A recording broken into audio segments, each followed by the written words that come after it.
從前有一個臭脾氣嘅王子，佢住喺城堡入面。有一日，有個老婆婆用對花交換喺城堡入面煮嘅嘢，但係個王子唔答應，所以個老婆婆把佢變成一個野獸。跟住喺村入面有一個女嘅仔叫啡亞，同埋有一個叫男仔叫加斯頓。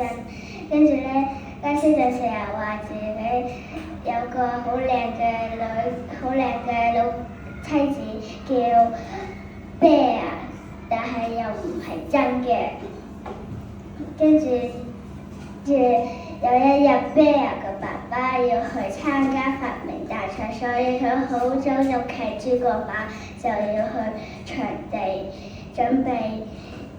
但係咧，佢走下一個森林入面，天色好快就暗咗，佢遇到啲狼，所以佢跑入咗個城堡入面。佢入個城堡入面咧，咩都冇人，只睇到啲家具飾一，佢覺得好神奇。但係咧，城堡入面個主人好快就走咗出嚟，係個野獸。佢爸爸嚇死咗一跳，跟住個野獸好嬲，跟住就捉住佢帶佢去監獄入面，城堡入面嘅監獄。跟住咧，個馬咧就跑翻喺屋企話俾個啤牙知，個啤牙就去救佢爸爸。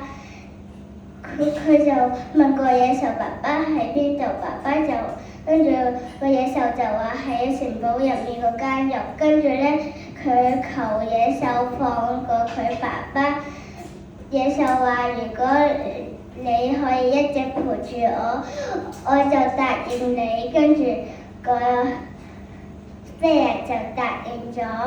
跟住咧，佢哋第一日喺城堡入面食咗個晚餐，第二日就阿啡亞帶個野獸喺花園入面聽啲鳥兒嘅歌聲。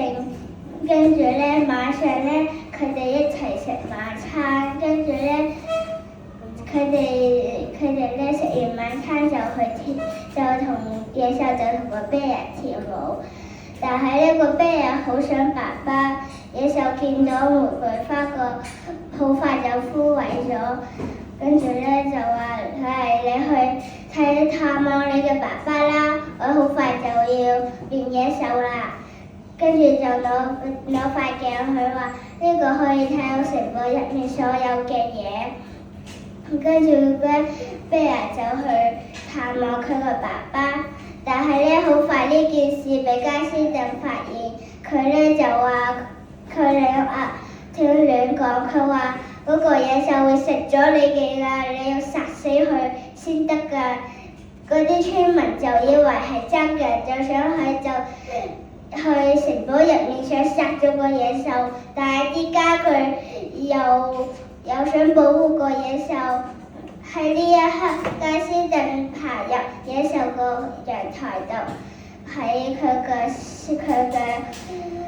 手臂度刮咗一刀，野獸好痛。但係咧，最尾嗰一刻咧，佢啡亞見到野獸個身度有啲光芒，跟住咧佢就變咗個王子。第二日，啡亞同個王子就一齊結婚。完咗啦。OK，多謝大家。